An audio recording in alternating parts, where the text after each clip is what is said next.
sort of like I was on the inside of that.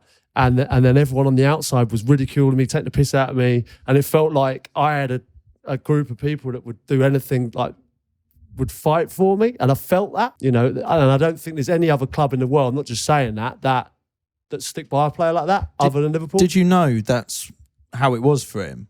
Like, could you see that? Oh, yeah, of course. But we all know who's a good lad. The supporters aren't daft at Liverpool. They know someone, they think, you know, even when how you come across, maybe when you speak to the press, how you are about the place, the way you play the game. There's certain players there who've had a different type of attitude to him, who had a different personality to him, who've struggled early on.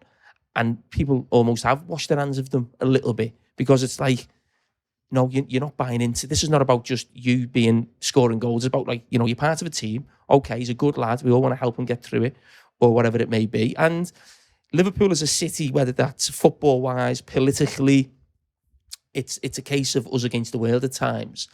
And then if you want to start giving our man stick, well, we're going to fight like fuck for him. And that's basically what happened. And also, almost a flip side of that, in a different way, is probably Michael Owen.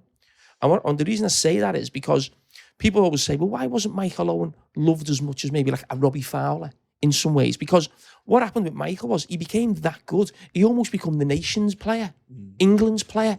And Liverpool was like, no, he's our player.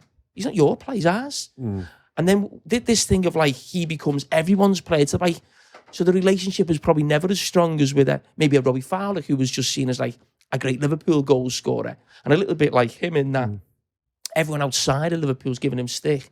Well, he's one of ours. You know, we're going to stick by him. And maybe there's something a bit old school about that I really, really like. And it was my first introduction to football. And since then, what Crouchy's told me about, say, even in England setups, the way teams would be sat differently and you'd be with your teams and there was a strong team identity. And like, as a Watford fan right now, it feels like that's the one thing that's really missing from our team. Amongst there's no Watford players there. It's like, there's not, I mean, yes, Jeremy, there's no Watford players there.